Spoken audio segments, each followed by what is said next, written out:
Good evening, good evening, good evening. Welcome. Thank you so much for joining me here today on this live stream. Whatever point you may come in and join me live in a few minutes, or you may be watching back on the replay. Whatever point you come in, it's great to have you here. So, if you've not been here before, my name is Angela, and thank you for coming and spending a little time out with me today. So, in this live stream, I've got a really interesting topic for you today, and it's all about how we can lose weight without dieting, i.e., these are my air quotes, by the way, the diet, the diet culture.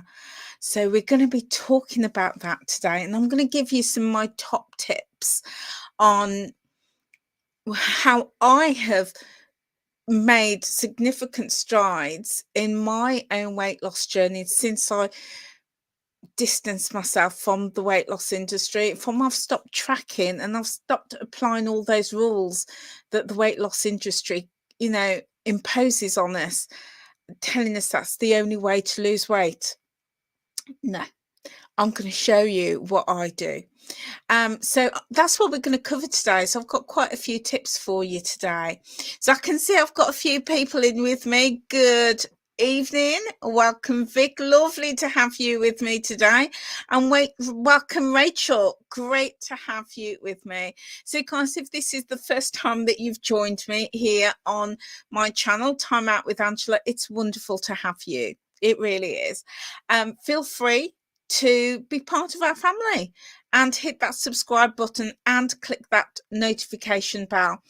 What we do on this channel, we do all sorts of things related to healthier lifestyles. We do, what do we do? Well, I do cooking, do lots of cooking. And I'm going to start doing a lot more now that I've got a bit more time on my hands. I do what I eat in a day as well. I share what my monthly update on my weight loss journey. I've lost 8 stone, 6 pounds to date. And I also do shopping hauls. I love my shopping hauls and my clothing hauls and my food hauls. I do all of that. Love all that. Do a bit of chit chat. I love to have a bit of a chit chat, a bit of a chin wag with you. So we do all of those sort of things here on this channel. And talking about shopping hauls, I want to show you something. Look at my mug. I know. Look at that. Oh, I've got T marks down it. I'll show you the other side. But look at this mug. It's like wheat kind of that, but it's textured. And in my opinion, it looks dead expensive. £2. £2 from Poundland. I know. And you know me, guys, I love a mug. I love a mug. I really need to get into my cupboards and sort out my collection, but I picked it up today and I wanted to show you. Isn't that a beautiful mug? They do this cream color and they also do like a minty green. But I like this because I just think it looks really expensive. Yeah, £2. I know. So yeah, we do all of that on the channel. So if this is the sort of thing that you like, then feel free to join me. Click that subscribe button and the notification bell. It'll be great to have you with us. So good evening, Tony. I can see you here with us. And Horatio, great to have you with me this evening. And good evening, Tina. I can see you with us as well. Yeah, fantastic. Yeah, it does. It looks like an Orla Keely. Yeah, it's honestly, this looks proper designer. Proper design. This is something I would expect to see in like Next or the White Company, Marks and Spencer's, and I would expect it to be like about nearer the £10 mark. £2, I know. And I got it home, and as I was washing it and making me mug of tea, I thought, you know what? If I didn't have so many mugs, honestly, if I sold all my mugs, it'd pay for my next holiday. Seriously, I have loads of mugs. If I didn't have loads of mugs, I'd buy a set of 6. I really would. Beautiful, beautiful. Good evening, Nita. It is great to have you with me today. So, guys, I hope you're all well. I hope you're all well. So, let me give you a bit of backstory for those of you who are new to this channel. I know we've got quite a few new people that have joined us, so thank you so much for being here with us. Welcome, Tony K. I can see you there. Great to have you with me. So let me give you a bit of backstory. So I've been in and out of Weight Watchers since I was 18. Yeah, since I was 18. And I started my weight loss journey, let me say, with Weight Watchers when I was 18. And then I've done everything in between. I've been to Slimming World. I've done Cambridge. Well, let me just rewind. I've done Weight Watchers about 6 times. I've done Slimming World 3 times at least. I've done Cambridge Diet twice. I've done Slim Fast numerous times. I've done Exante twice. I've done paleo, keto, carnivore. I've done Atkins. What else have I done?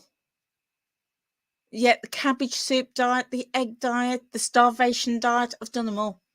Done them all. And having done all of these, good evening, Deanna. Great to have you with me this evening. And when I started to at Weight Watchers when I was 18 to when I rejoined in 2019, I'd gained 9.5 stone. 9.5 stone. And a friend said to me, she says, do you think that if you'd never started dieting, you would never have gained so much weight? And it's a sobering thought, because people say that, don't they? They say that you get on this treadmill and it's hard to get off because it's that mindset. And the honest answer is, I don't know. I don't know, because there's so many things have impacted and contributed to my weight gain. So I can't honestly say it's because of the diet culture. Yeah, Vic, you agree? Yeah, yeah. It gets into our heads, and it's it's a mindset. But for me, I can't honestly say that, because for me, things like my health, my deteriorating health, and my medication as well, and a changed lifestyle all contributed to weight gain. Would I gain so much? I don't know.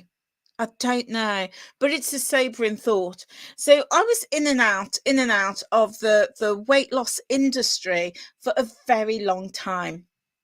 And I decided to rejoin Weight Watchers in 2019 after I was severely ill, completely lost my health, was 9.5 stone heavier, and I decided, enough's enough. I need to do something about this. And I rejoined Weight Watchers, and you know what? I will always be grateful to Weight Watchers, always, for the way that it's helped me to learn about food, around good quality food, about mindset, and how key that is to the journey. It's taught me so much about sleep. I didn't realize that sleep was so important to the weight loss journey. They've taught me loads about that. They've taught me so much around the value of drinking water, the value of eating, getting in lots of nutrition in a broad range of fruits and veggies and the protein. And they've also taught me the value of community. They've taught me a lot. And to be fair, when I was at Slimming World also taught me that. It was just, oh, did he, Haresh? Oh, you'll have to message me and tell me what he said. Yeah. I hope it was all good. So, yeah, Slimming World taught me a lot too. But there was just something about the Weight Watchers method and the Weight Watchers support system that really was key for me. But in terms of like healthy eating, yeah, I learned a lot from Slimming World as well. So I'm never going to knock them. I'm never going to knock them. It was the programs such as those liquid diets, those meal replacements didn't teach me anything. It wasn't good for me, but I learned a huge amount. And as I've said in my videos, Weight Watchers taught me that much. I had to go out and learn a lot more. And I'm still learning. I'm still learning. And one of the key structures within the Weight Watchers program is tracking. Yeah. And they teach that tracking is a method. In fact, they say that it's a key method. It is one of the most important factors for weight loss success. And that works if tracking works for you. Okay. And do you know what? Vic? You have to do what works for you. You really do. And somebody in my group shared with me yesterday that they went under the knife and they had weight loss surgery. And I'm like, do you know what? I'm delighted for you, because let me tell you, being overweight is hard. Let me tell you, being overweight and being sick is hard. Physically, mentally, emotionally, financially, all these trips to the doctor, the medication that you have to take, going to the hospital, it's hard. So we have to do whatever we do, no judgments, not whatsoever. And this person said that they've gone under the knife. In 9 weeks, they've lost just shy of 4 stone and they feel amazing. And I'm like, do you know what? I'm always going to be the person who says, you have to do what works for you. No judgments. No judgments whatsoever. Whether people want surgery, whether they want to take medication or the new weight loss drugs, whether they're going to go for hypnotherapy, whether they want to do, like me, intermittent fasting, or whatever you choose to do. If it works for you, I'm right behind you. So I'm pleased for you, Vic. I'm really pleased for you, my darling. So, as I said, one of the key things that Weight Watchers really promote is tracking. But not just Weight Watchers. If you're following something like Healthy or Slimming World, they encourage you to track and to use their tools and their apps. And now there's all sorts of tracking tools out there for if you want to track your macros, if you want to track your calories, all of these, the industry promotes tracking. Okay, promotes tracking, and Weight Watchers was no different. But Weight Watchers says tracking is the biggest factor of success. That works for some people. And if you saw my video yesterday? Yeah, yesterday morning, I shared that works for a lot of people, but it doesn't work for everybody. Doesn't work for everybody. And it doesn't work for me. It didn't work for me. And I really struggled with tracking. It was affecting my mental health. It was affecting my mood. It just got me down. I didn't want to live like that. I didn't want to live like that.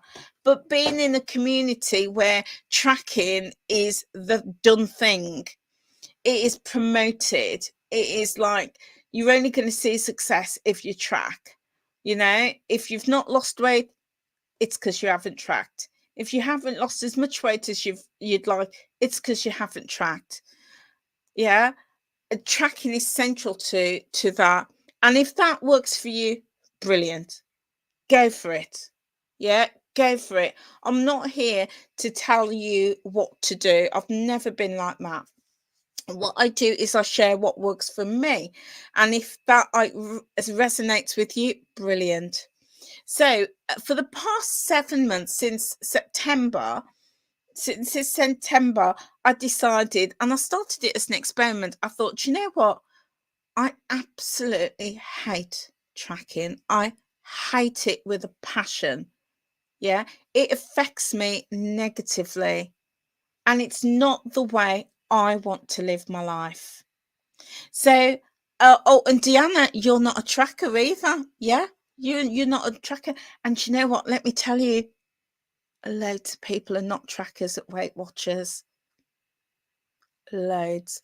And that's why Weight Watchers decided to do a technique earlier this year, because they get statistics. They know their back end tells them if you don't track, it doesn't necessarily tell you that Angela Edwards hasn't tracked. It doesn't go down into that level, but it gives an overall picture of who's tracking, like how many people are tracking and what they're tracking. Are people tracking their breakfast, their lunch, their dinners, their snacks? Are they going over their points, under their? It gives them a broad picture, and they don't know that a lot of people are not tracking, but they also know that if you're not opening your app to track, there's the likelihood you're going to leave. Yeah, so that's why it is central to any program in the weight loss industry, is to track. So I decided I'm not going to track. I'd given up the ghost. I'd given it a really good try, and I really, really tried with tracking. It wasn't for me, and that's okay. I had to get to a point where I was like, Angela, that's okay. If you hear my cat, that's Betsy. She does this every time. Every time I do a video, she starts. I know. I keep telling her it's not the Betsy show. It's Angela's show. I'm going to have to start a new YouTube channel called the Betsy Show. I'm going to have to do that for her. I know. What's she like? What's she like? Stealing my thunder? I know. Betsy, get away with you. I know, Betsy. I know. If you watch my video from yesterday and Saturday, you can hear her in the background. I know. Oh, she makes me laugh. So anyway, so I decided I'm not tracking. Yeah. And I did feel a little bit bad because, as a coach who's employed to promote Weight Watchers services, I felt really bad. I was like, I should be tracking. But you know what? Anybody who knows me will tell you I ain't backward in coming forward, and I'm always going to tell the truth. I'm always going to tell it like it is. I can't help it. I can't. My mouth has got me into so much trouble because I'll just come out and say it. I don't care. I'll just say it, and oh, here she is. She's jumped up on the window. You might see her in a bit. So I decided I'm not going to track. Not going to track. And that month in September, I went away on holiday. And I came back. I hadn't tracked a morsel, and I lost 5 pounds. And I've not tracked every day since the 1st of September. And I've lost 19 pounds since I've stopped tracking. But more than that, because the weight loss is always good, but more than that, I just feel free, completely free. The stress, the pressure, the worry, the guilt is gone. It's gone. And for me, that is nirvana. The past 5 years, getting to that point has been nirvana. It really has been, to think that I don't have to have my phone attached to my hand. I don't have to be using, you know, searching for food. I don't have to have the guilt about thinking, oh, well, I can't have this because it's going to take me over my points. Or, you know, should I use my weeklies this week? You know, or how many points is this? And you know, it was the same when I was tracking calories. How many calories is in this? Oh, could I have it? Can't I have it? It's all of that has gone. It's gone. But I've still lost weight. I've still consistently, there's only been 1 month where I stayed the same, and I think that was November. But every month since September, I've consistently lost weight. And I'm going to show you how. I'm going to share with you what I do to consistently lose weight without tracking, without the guilt, without the pressure, without the stress. It frees me up mentally, it frees me up emotionally, you know, it lifts all of that anxiety. I'm going to share with you what I do. And I've got my tips in my notebook. So I'm going to share that with you, because it wasn't, I don't want anybody to get me wrong. I don't want anybody to think, you know, do you know what? I'm not going to track, so I'm going to just do what I want. It wasn't like that. I did have a plan and I did have a strategy. And when I was tracking, I used that information to educate myself. Yeah, Deanna, you found tracking left you with guilt and you felt restricted. Now you're just mindful. I love that. Love that. And that's it. A lot of people end up with a lot of guilt. And we say that things like tracking is sustainable. Well, it's sustainable if you plan to do it for the rest of your life. But if you're only doing it for a week or a month, or you're consistently doing it for a week or a couple of weeks or a month or a couple of months, that's not sustainability.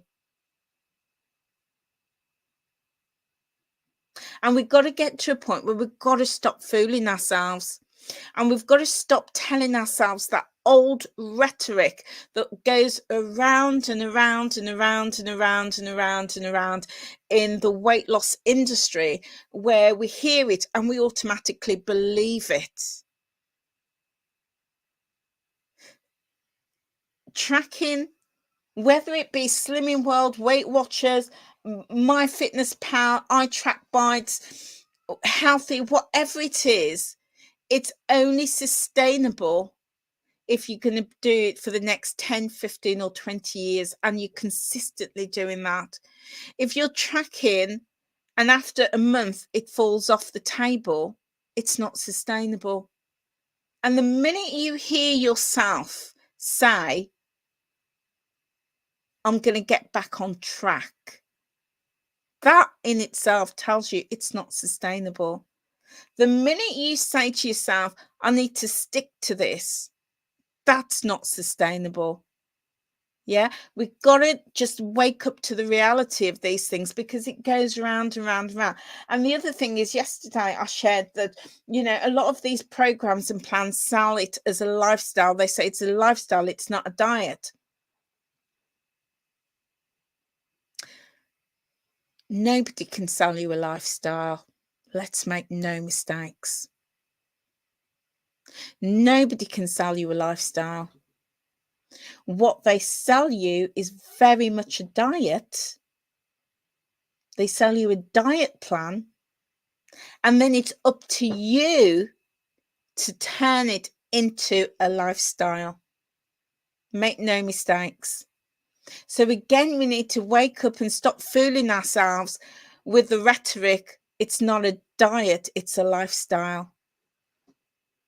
That goes round and round. And you know what they say, if you say it enough times, you end up believing it. Every single plan or program in the weight loss industry is a diet. And, you know, a diet is what we eat. Yeah. I'm not referring to that. I'm referring to the diet culture. Yeah. That whole diet culture. Only you can take that and turn it into a lifestyle. You could take a meal replacement product and turn that into a lifestyle. You can take, I don't know, intermittent fasting, for example, like I have, and turn that into a lifestyle. You can take, you know, I don't know, the carnivore diet or the fast 800 diet and turn that into a lifestyle. You can take anything and turn it into a lifestyle. Just because a company sells you a product as a lifestyle doesn't mean it is. They can't ever sell you a lifestyle. So let's see what we've got. Yeah, Tony, it's all about the portion sizes. No need to track, weigh, and measure. Anita, you attend a face-to-face class which you're no longer enjoying. On Saturday, a lady ran out in tears. That's not healthy. Yeah. And you know, and I said yesterday, if you've not seen my video from yesterday, have a listen. I did my meal prep at the top, but towards the end of it, you know, nobody ever talks about mental health in the industry. All we ever hear about is the successes, the shiny, the glossy. Yeah. Nobody ever talks about mental health and how it's, you know, the diet industry is impacting people's mental health.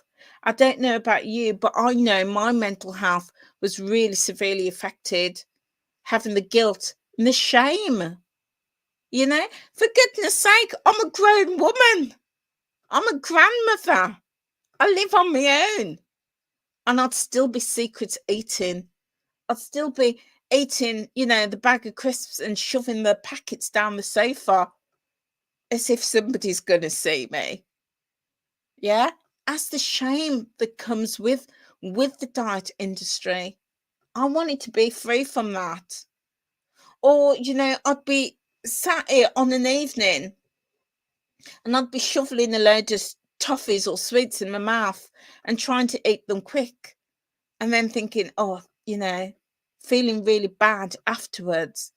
That's what the industry does to us. It ladens us with shame and guilt. And then it affects our mental health. Yeah, it gives us that anxiety. We can't eat this because it's too many points or too many calories, you know, or I'm going to eat it, but I'm not going to track it. Yeah, that's shame, that's guilt. And I wanted to free myself of all of that. All of it, every single ounce of it. I just didn't want that. I wanted to live my life enjoying the foods that I want to eat without the shame and without the guilt. So what I'm going to share with you.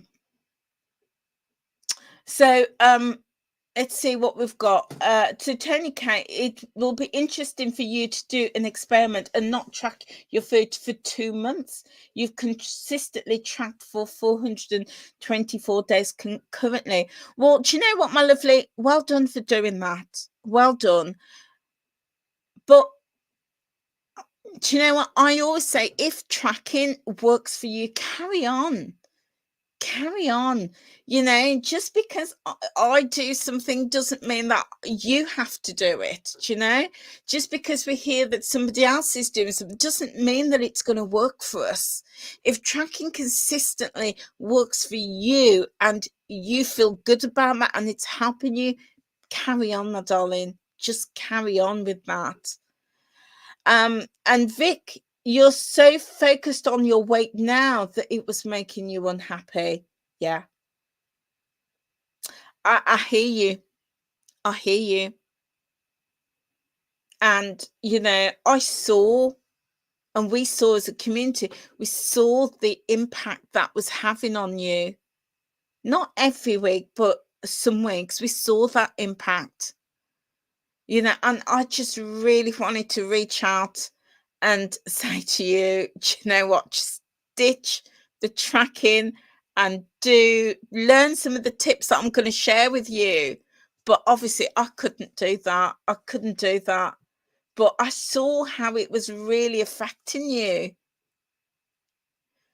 So yeah, I'm gonna share these tips with you guys. Oh right, and Horatio, you watched my Mayflower curry video. You're gonna watch it again. Yeah, I hope I'm glad you found it of value on my day. I had that tonight. I had a portion tonight for my dinner. Oh, it was so good. Really, really, really good. And indeed, Horatio, there are millions of people who lose weight and maintain their weight without ever signing up to a program, where, without tracking on an app or on paper. Millions. In fact, there's a girl that I'm working with now, and she's shed a load of weight. And I said, "How are you doing that?" She goes, "Well, she walks. She gets off the bus a stop or two earlier, and then the same when she goes home. She walks to the next first two bus stops, gets on the bus, and then she gets off a stop or two and she walks. So she's increasing her walking, and now she's also just managing her portions, and weight's dropping off, you know? So, what I'm going to share with you, I'm going to share with you my top tips. But again, if what you are doing works for you, carry on, carry on. But if you're looking for something, if you like me was just so fed up of the whole tracking, the whole system, the whole pressure, the guilt, and you just wanted freedom, then maybe one, two, or all of these tips might help you. So the first thing is I had to manage my expectations. I really had to manage it. And because I knew that if I didn't manage my expectations, I'd get disappointed, and then I'd be frustrated, and I'd be, jumping to the next thing, looking, searching for the next thing. So I knew that I had to manage my expectations. And when I made that decision to stop tracking, by that point I'd lost £100. I remember it clearly. I'd lost £100, and I was like, okay, now I'm gonna manage my expectations. I've lost £100. I might not lose another ounce, but I had to balance. I had to make that decision and balance out, what is it that I want more? Do I want to continue tracking and living by the industry rules and continue losing weight, or do I want to be free? Do I want that freedom that I mentioned earlier? And I decided I wanted that freedom. I didn't want to live with the guilt and the shame and, oh, I can't have this, and oh, I can't have that, or and it doesn't fit into me points and all that stuff. I didn't want that anymore. I'd had that for a long time, didn't want that. So I decided I wanted freedom, and that freedom had to come with a price, because I didn't know whether, if I stopped tracking, whether I would lose weight, because for 5 years it had been drummed into me that the only way I'm going to lose weight is if I track. So now I have to test it. I had to test it to see whether it was true. It's kind of like, you're in the boat, and it's like, if I jump in the water, I'm going to drown, because that's all you've been told. But then when you jump in the water, you realize actually it's refreshing, and you can swim, but sometimes fear keeps us in that boat. Fear and, that what other people tell us. They get into our heads and we doubt our own abilities. And it's almost like that fettered bird, got wings, but never taught, never encouraged to spread my wings and fly. And that's what the industry had done to me. It had got into my head to make me really believe that I can't lose weight unless I'm using an app, using a formula, using a system, and I'm tracking. And I thought, you know what? I'm going to try. I'm going to try something. Going to try it. So Tony says tracking has always been part of Weight Watchers, but that's why a lot of people give up. Yeah, because they don't like tracking and it becomes unsustainable. Yeah, and it's not just Weight Watchers. I see that with like Slimming World and Noom and all of these other applications. And Vic says it's not rocket science, really. Yeah, your brain is entrenched in the program. Yeah, and you need to wean yourself off it, but only do that if that's right for you. Yeah, only if it's right for you. And Tony says it's all about common sense on what you eat. Indeed, you like to enjoy your food, not to track everything you eat. And remember, the quicker you eat, you use it to click it. I remember the clicker when you ate anything, you used to have to click it once. Yeah, all these different techniques.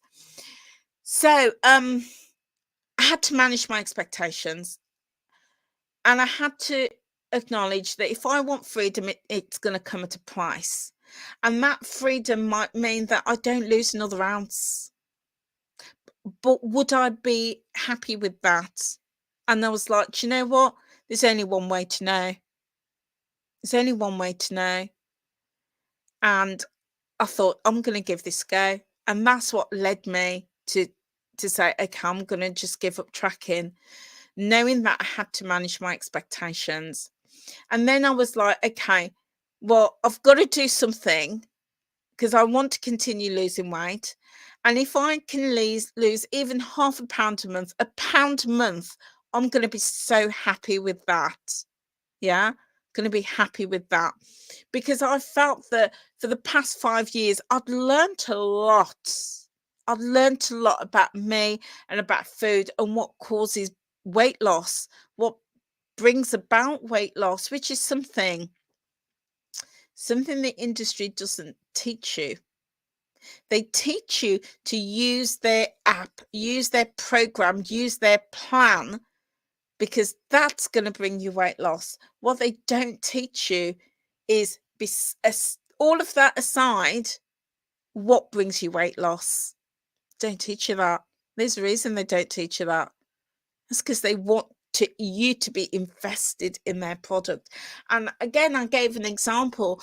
Yeah, I'm full of analogies. And it's like if you want to boil an egg. If you want to boil an egg, you need two things. You need an egg, and you need water or something to boil it in. Okay. So you might say, okay, I'm going to use a pot and put some water in, put my egg in, and I'm going to put it on a gas cooker. Yeah, that works for me. But somebody else might say, do you know what? I'm going to do the same thing, but I'm going to put it on an electric cooker. That might work for somebody. That don't work for me, because you can only cook food with gas. That's my philosophy. But electric might work for somebody. Somebody else might say, hang on a minute, you can boil an egg in an air fryer. And somebody else might say, actually, I'm going to boil my egg in a microwave. And somebody else might say, Actually, I'm going to go down B&M. I'm going to buy an egg boiler.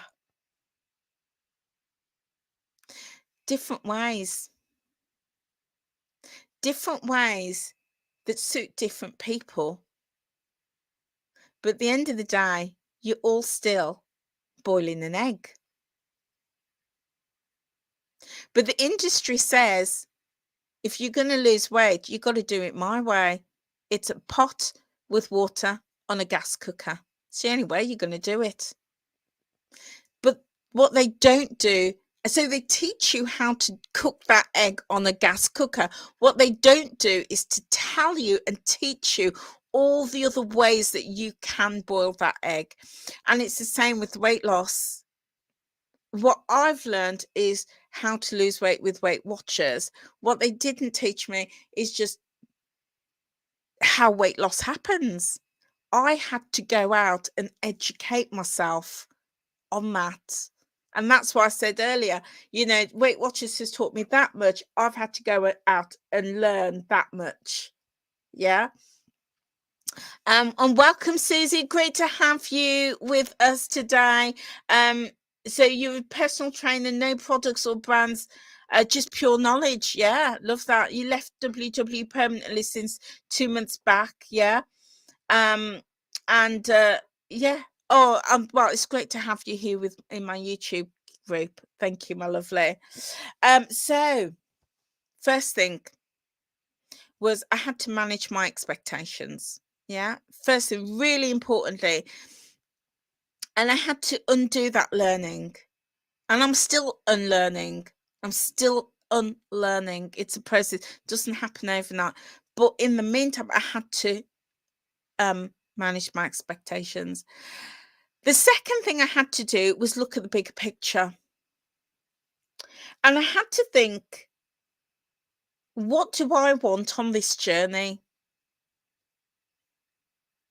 Because I'd already come to the conclusion that my journey wasn't just about the number on the scale. And if you know me and you follow me, you know that, you know, I now just weigh monthly, and it's only because I'm doing YouTube. If it wasn't that, I'd weigh less frequently than that. The numbers isn't that important to me, because for me, my bigger picture was about my improved health. It was, I wanted to feel good.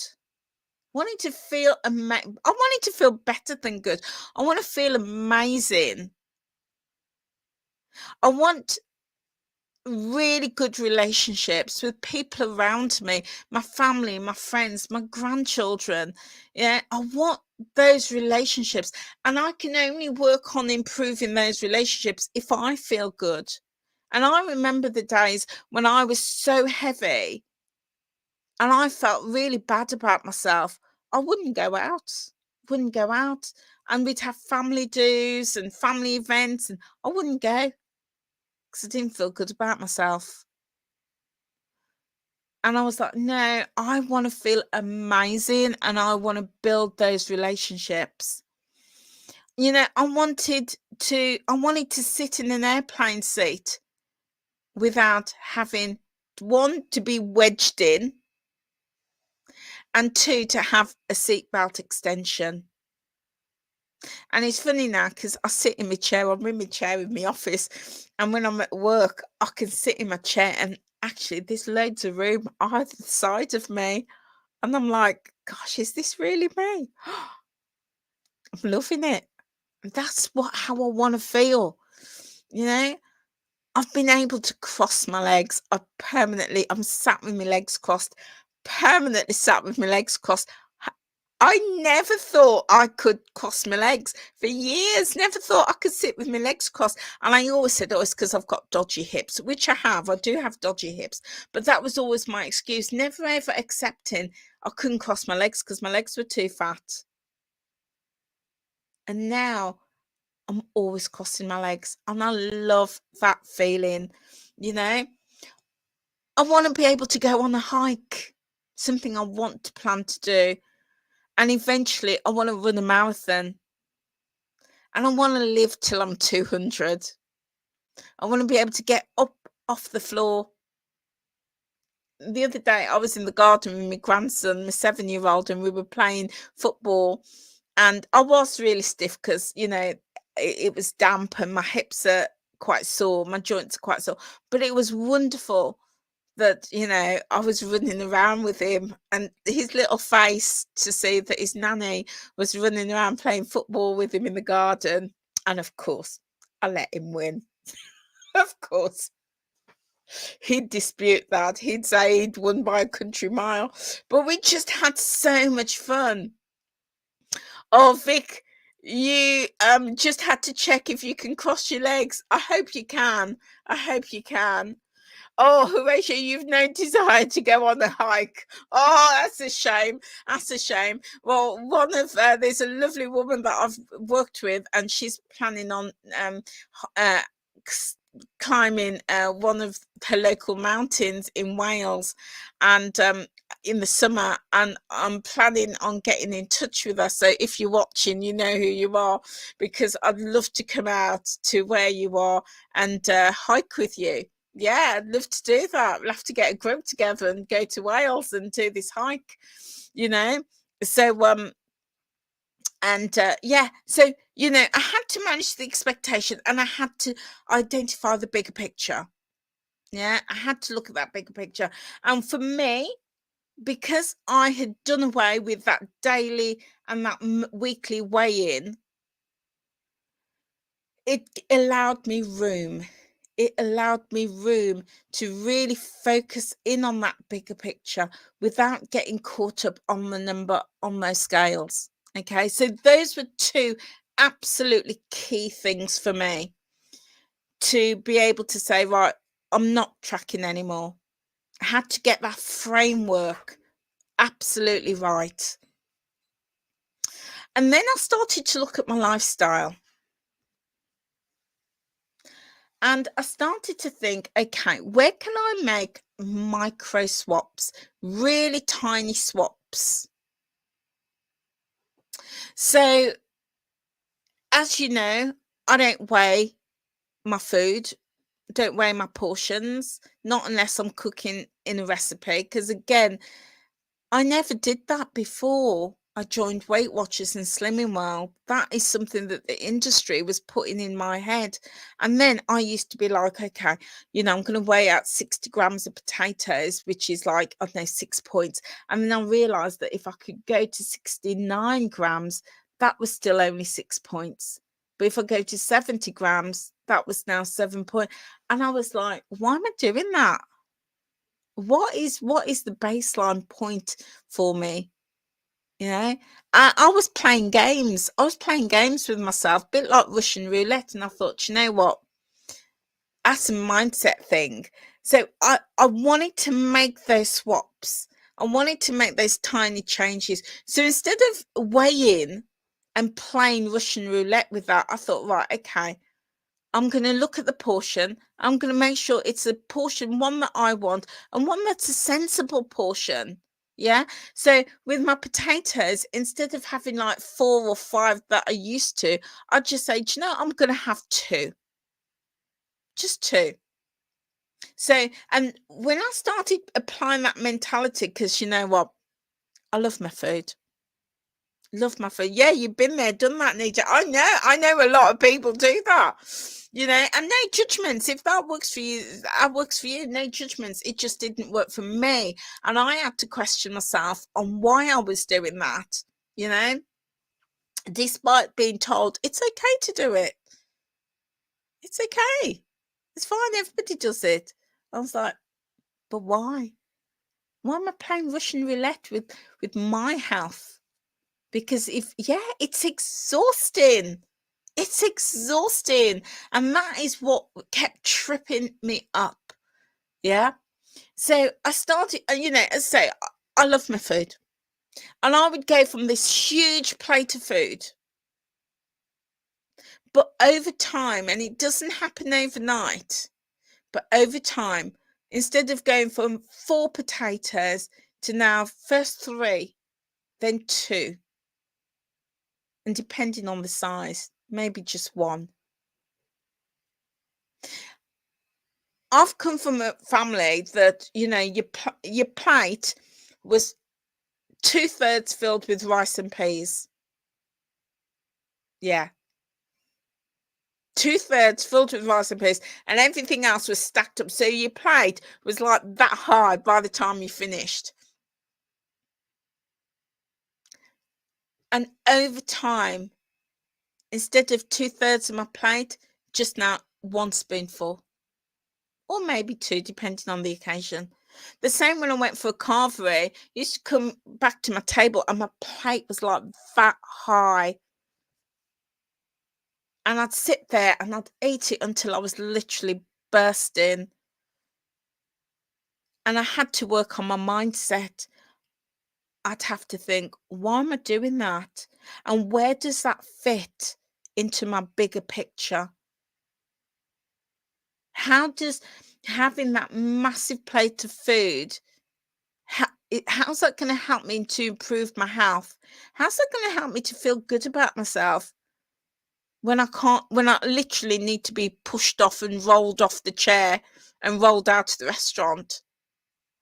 Yeah. How's that going to make me feel good about myself? How's that going to help me to live to 200 or run that marathon? Yeah. How's it going to help me to improve my health, reduce my diabetes? Because some, all that carb would just spike my sugar levels and I'd be comatose. I had to work on here. But over time started reducing it and reducing it until I didn't even notice. And I'd go for a carvery and my friends would be like, what was the point in coming for a carvery? Look at your plate, Angela. What's the point? And I say, the point is my health. That's the point. It's now my health, you know?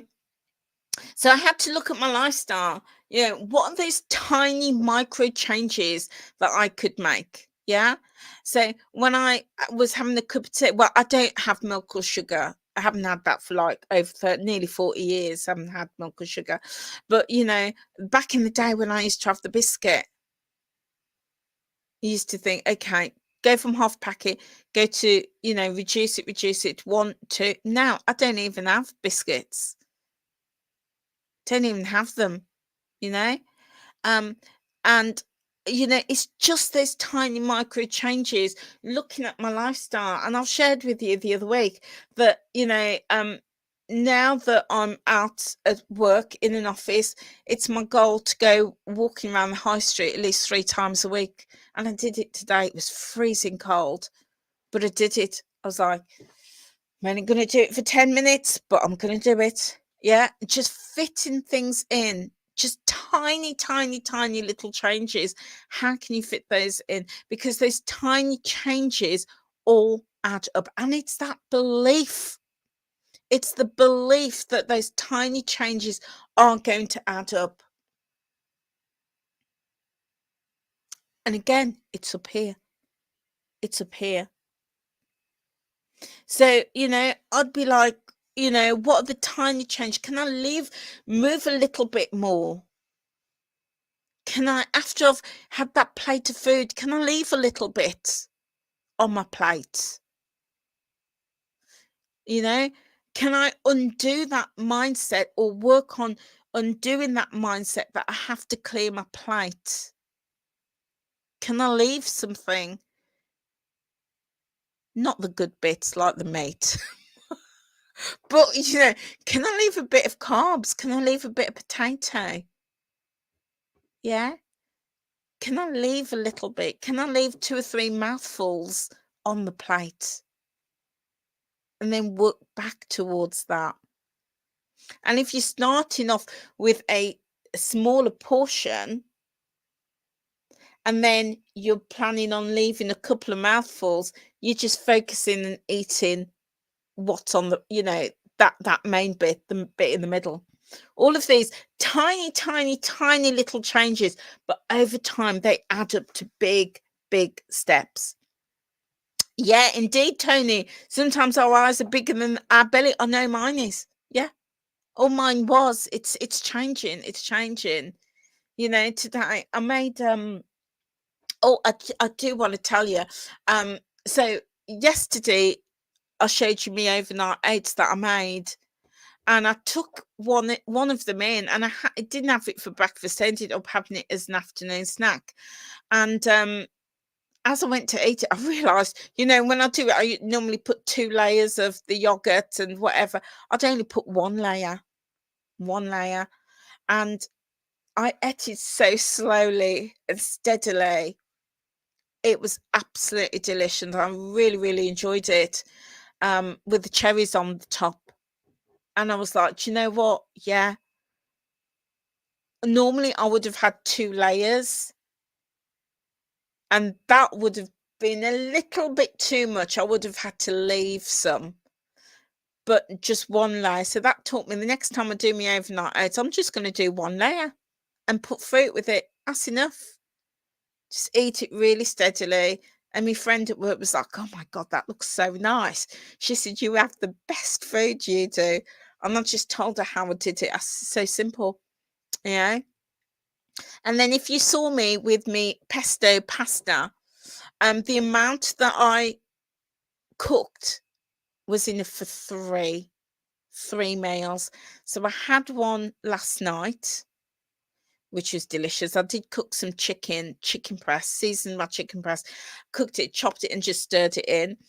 And then you saw me do 2 pots. Did you? No, you didn't, because I hadn't added the chicken. But out of that portion that I cooked, I got 3 meals. I had one last night. I had one for lunch today. It was absolutely divine. And I've got the other one for tomorrow again. Yeah, it is. It's easy to go overboard with pasta, but then the mindset is, I've cooked for 3 days. Yeah, cook for 3 days, and just putting it in little pots. You'll see the pots when I have them, um when you watch the video. It was enough, and I took it. It wasn't quite full, because adding the chicken in, I knew the chicken is that protein. It's gonna make me feel full, and it did. And I ate the lot, loved it. I didn't even need anything else after that. It was after that I went for my walk. It was delicious. Absolutely loved it. So yeah, it takes time. It takes time to just gradually bring down those portions. And if you do go overboard with that pasta and you want to reduce that pasta, just have a small amount and then bulk it out with other things like the chicken, the tuna, that protein. Add some veggies in there as well. So that way you're just stretching it. You're stretching it. So and then that brings me to my next point, is finding ways to increase fruit and veg, particularly veg, because fruit can be high in sugar, but it's got those essential macronutrients in. So finding ways to build that in, but keeping those sugars limited, but finding ways to get lots of veggies in. Veggies are brilliant. So, what I would use is fresh tinned or frozen veggies, and, add them into a meal. Or like I did with my curry, my Mayflower curry yesterday, add in some peas and some mushrooms. I wanted to add in some sweet corn, but didn't have any. Yeah, adding them in. If I'm doing a stew, or cooking down, some meat or something, putting in some tomatoes, putting in some mushrooms, getting the veggies in that way really, really help. But also using them in soups. You know me, I love a soup. Just get some veggies, chuck it in the soup maker. Got a beautiful soup, season it really well. That's a meal in itself. It's going to fill you. Um, it's going to nourish your body. It's cheap as well, and you're getting your nutrients in as well. But also using them as snacks as well, those crudités as well. Yeah, I did think today I need to pick up some carrot sticks and some cucumbers and get some more hummus. I've got some cream cheese in the fridge, and when you substituting all of those things, yeah, those veggies, you're getting the nutrition in there. It's going to fill you up. It's going to make a difference. You're eating well. The other thing that I do is I had to learn to read food labels. Have to learn to read food labels. Really, really important. And also, so there's different in the UK here, we've got two types of food labels. Okay. One of them is called your traffic lights. So, for example, if you pick up, I don't know, a sandwich, it's got the traffic lights. So if it's red, if it's got, you got red, green, and amber, red, amber, and green. So if a food is highlighted green, then you know it's fairly healthy. But you still have to check it because it might have lots of preservatives and additives and all that sort of stuff. And if you don't mind that, then that's fine. But that's not something I want to do. And then you've got your amber, which is kind of like you watch out, beware. Yeah. Because you we're looking more calories, which is what, you know, the industry standard is more calories. It might be higher in fats and higher in sugars. And then you've got your red. If a food has got a red label on in the nutritional section, then you know that food is high in fats or high in sugars. Now, that's not to say you shouldn't have it. It's just to be aware because, you know, I do like a high fat or high sugar food every now and again, you know, but that's the key. It's now and again, not all the time. So, you know, it is sort of exploring that, using that traffic light system to help you make those food choices. And I tend to do it if like I'm going for a sandwich. Not that I go for a sandwich often, but if I do, then I'll go for something that's more amber or green rather than something that's red. Yeah. And usually when it's red, it's usually like it's got like maybe cheese in it or a high fat spread or butter or a creamy sauce, something like that. That'll make it high. Yeah, and I get you, Tony Kate. In some ingredients, you don't know what is in it. And that's another reason why I personally, for me, I wanted to start reading food labels and understanding it. So here, and I'm not an expert in food labels, let me just put it out there. But what I learned is this. If a food has more than 5 ingredients that you don't recognize, leave it for somebody else. That's what I do. Leave it for somebody else. So I want to know what I'm eating. So if I pick up a food like sausages is a classic, yeah, and the product might be sold to me as a pork sausage, or say let's go for something like pork and apple. Okay, if I pick up a sausage and it says 50% pork, it's going back on the shelf because I'm like, what's in that? What's in that? Because it ain't made up of pork, it's made up of stuff. And that's when, as you say, Tony K, it's often going to be foods that we haven't got a clue what it is. Yeah, it'll be names we can't even pronounce. And that's often because they're substitutes, they're filled with rusts and chemicals and additives and preservatives. I don't want that sort of stuff. Yeah, lots of fillers indeed. But if it has 80% pork, I'm like, I'm good with that. I'm good with that. And then the apples should be somewhere there. So what I learned is that if it's say a meat product, it should be a high concentration or high percentage of meat. So if it's apple and carrot, say apple and pork, your pork should be your first ingredients and your apple should be your second ingredients. And then all your fillers come after that because the highest percentage of food will always come first on the label. But if you pick up a pork sausage, right, and it's the second or third ingredient, then you know, well, I'm not buying that. Not buying it. So, it's then starting to understand, looking at those labels, and there's loads of stuff in there. I haven't got a clue what they are. I haven't got a clue, and I don't intend to start searching and finding out what they are.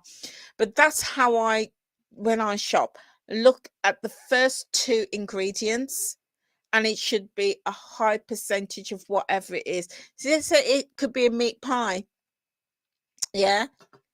It could be an apple turnover. Should have a high percentage of apples. If it hasn't, I'm like, well, what on earth is in it?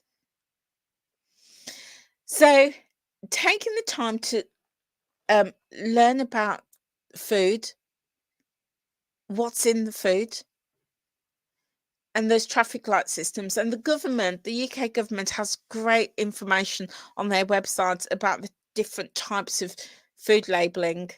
So definitely worth checking that out. Okay.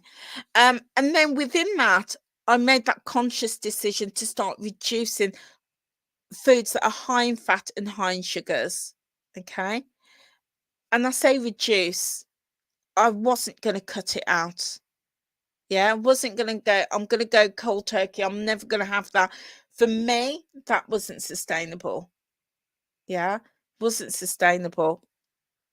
But I was just going to reduce it. And to be fair, I've reduced a lot.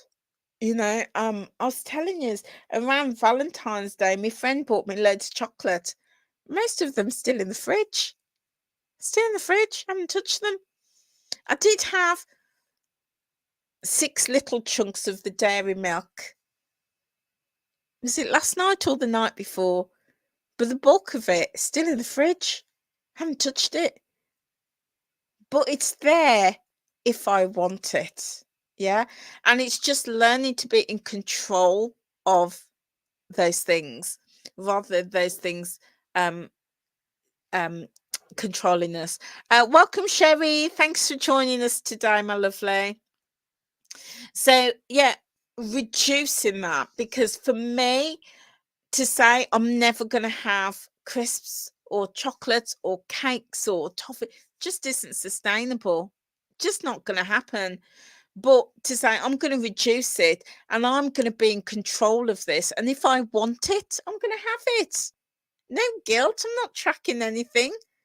I'm going to have it, knowing that I don't have it every day or every week. And sometimes, let's be honest, I might go on a bit of a run and I might have it for 2 or 3 days on the trot.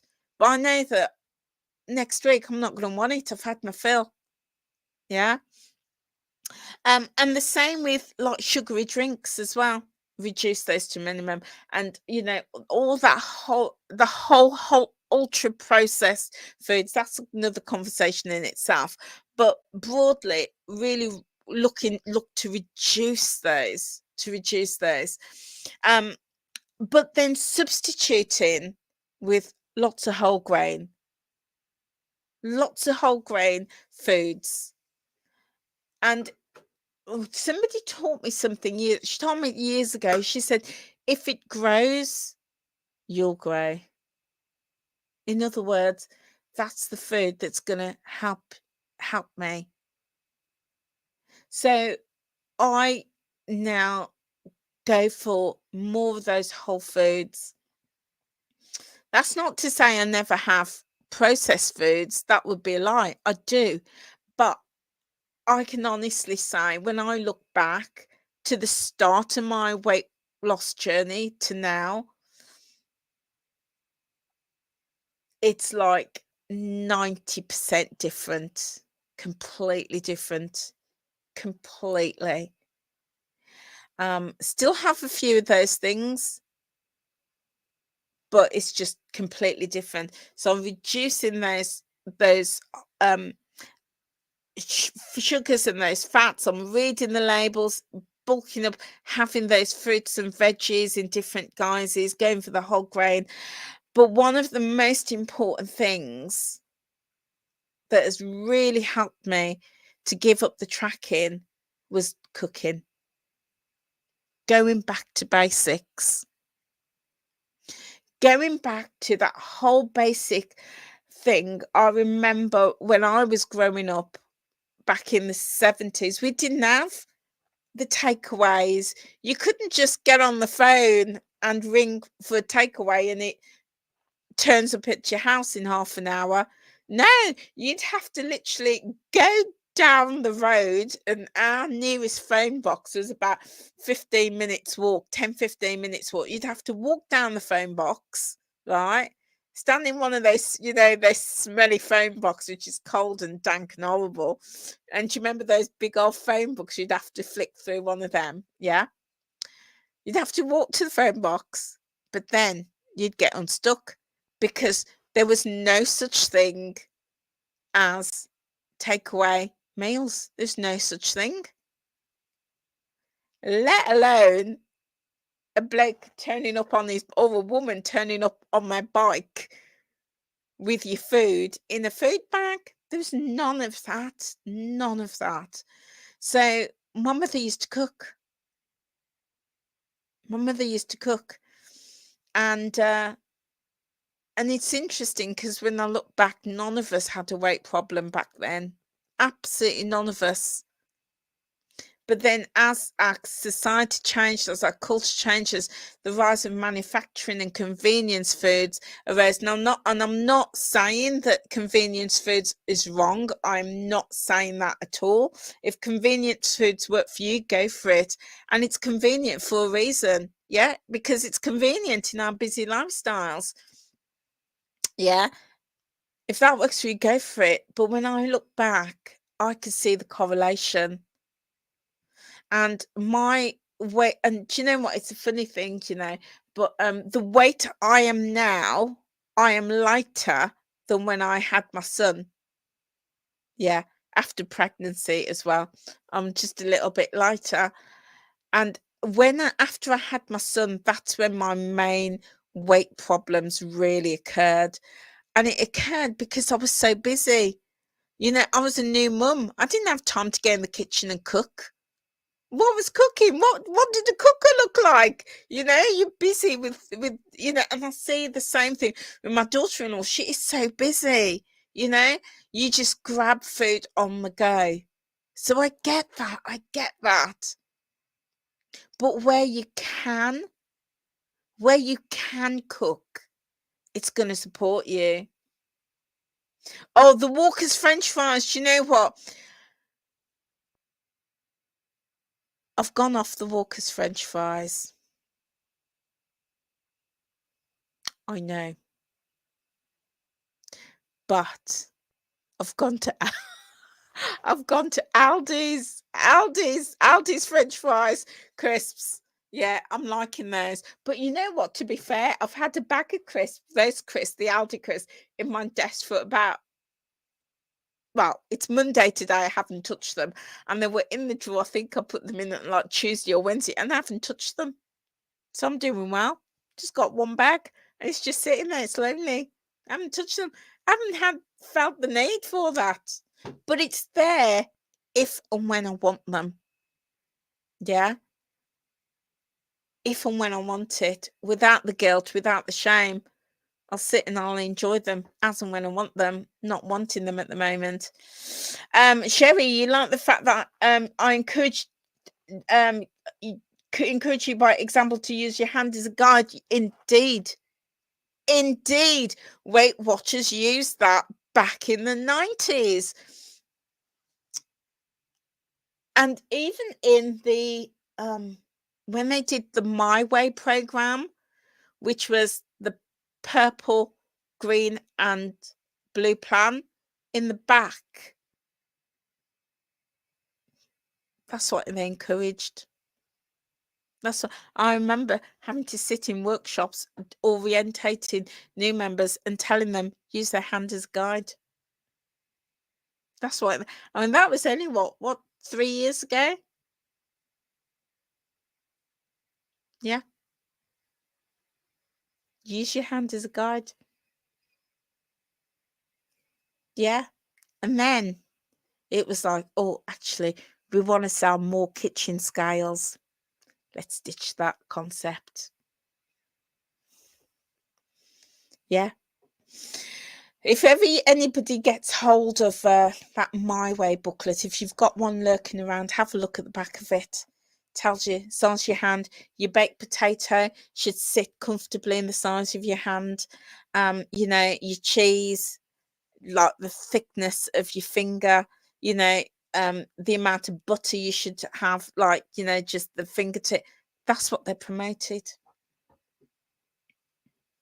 But then we've got an abundance of food now. We've got an abundance.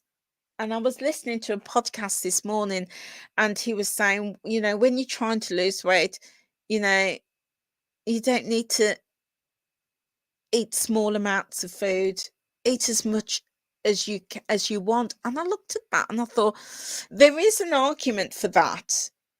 If what you're eating is nourishing, is satisfying, and if it's nutritious. But if you tell some people that, they'll think, okay, I'll just polish off the lot, because I've been told, eat till I'm satisfied, eat till I'm full. But my point with that is, we live in a culture of abundance. Food is in abundance. There is no shortage of food.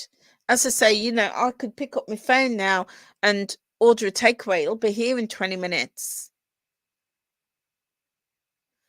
And when you look, kids are going to school, and on the way to school, they're nipping in and having their breakfast in McDonald's. Or they're coming home and nipping into the fast food restaurants. There is an abundance of food, and our lifestyle has changed. But when you look at that and you correlate that to the obesity crisis, well, there's your answer. There's your answer.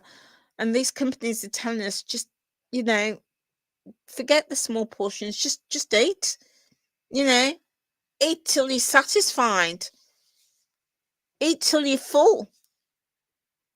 And then some people don't have that, they've lost that connection where their stomach and their brain doesn't signal that they're full, and they can just keep eating and eating and eating. And then our lifestyles mean we're not walking, we're not moving. So, there's two sides to that point. There's 2 sides to that. Yeah, indeed, Horatio. That's why there's so many overweight children and adults as well. And Tony says, yes, slimming is more difficult these days as there's far more variety of eateries and food in restaurants. Yeah, indeed. Nowadays, you can go in there and, you could, pick up a whole meal cooked. You get your chicken cooked, or your ham hock all cooked and everything. And Sherry says, calorie density of meals is important to be balanced. Lower calorie density by not swapping, but swapping items can lead you to calorie deficit. And that way your portions, exactly.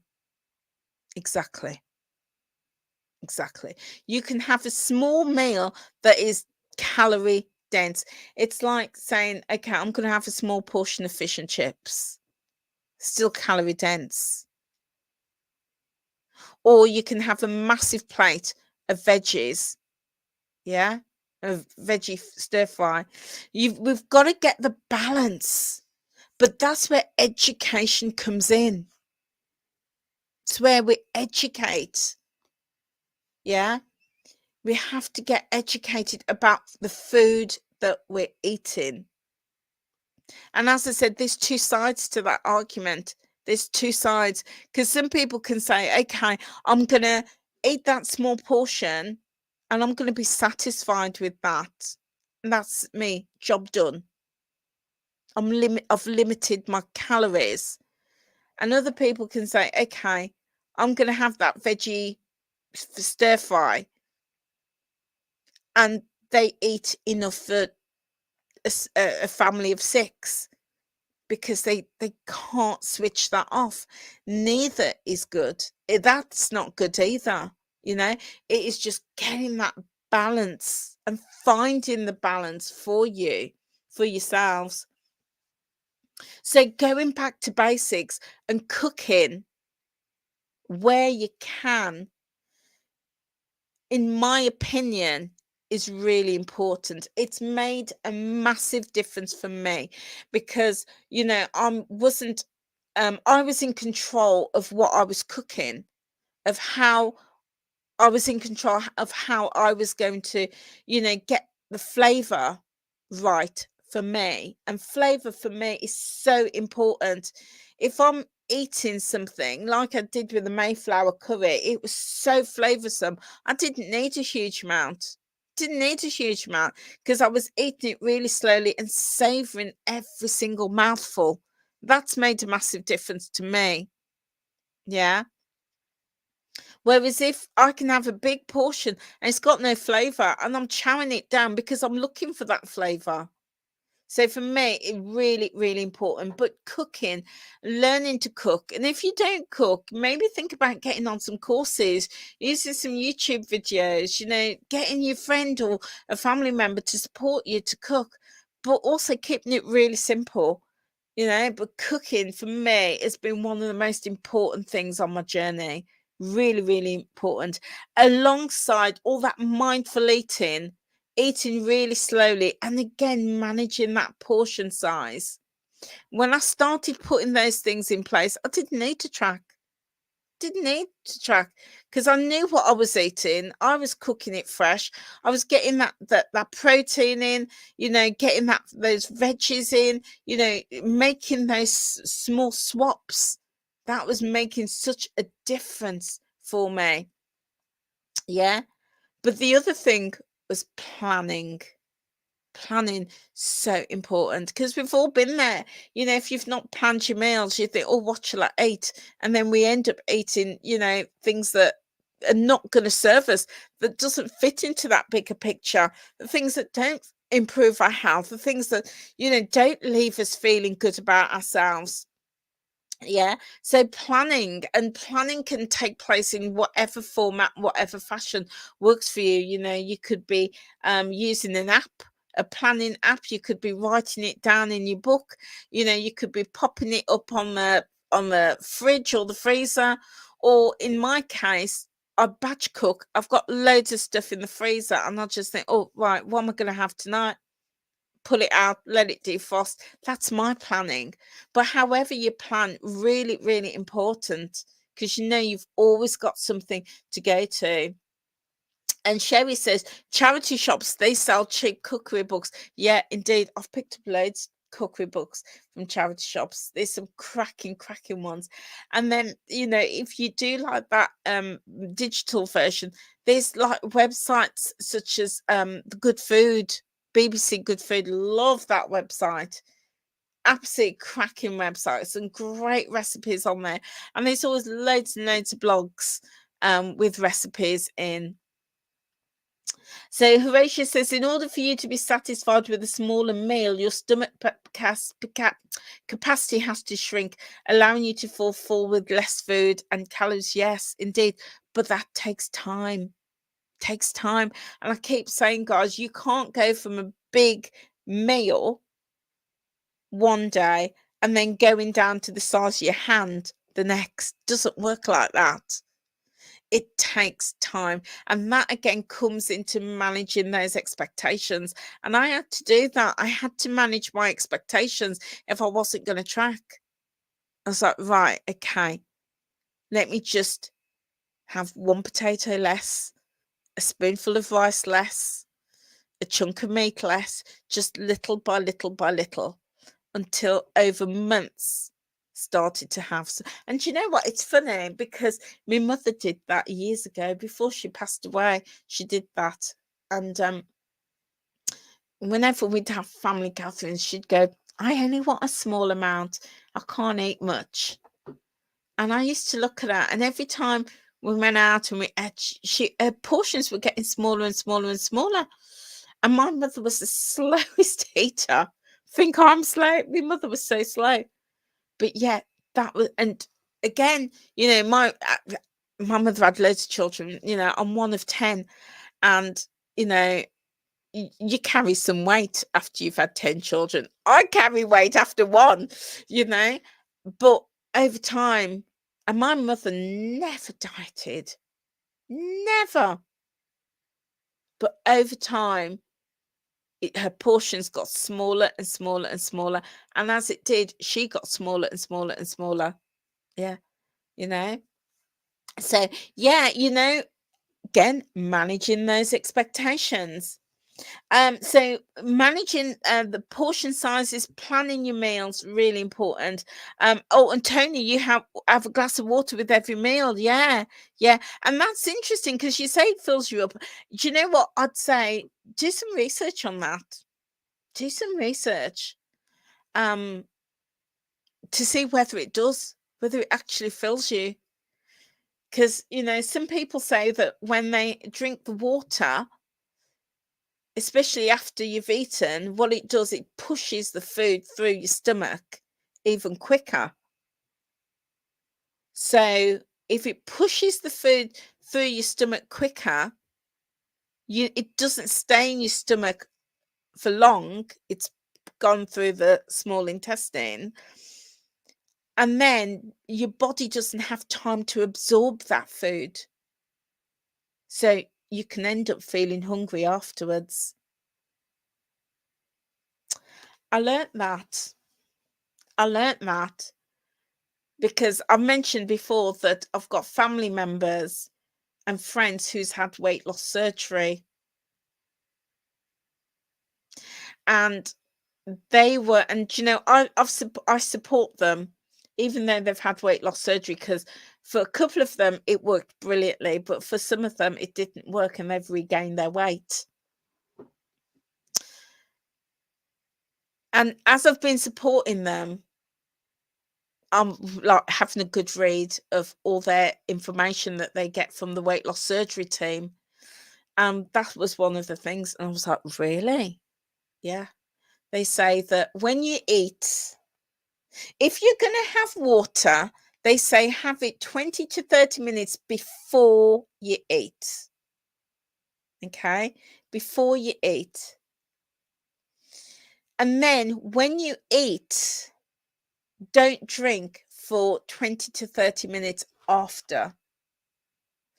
And they say it's because when you eat, the food's in your stomach and your stomach is digesting it, and it's then taking out what it needs, all that nutrients, all the minerals that your body needs, and then all that waste matter gets pushed into your lower intestines, and that's what comes out the other end. Yeah.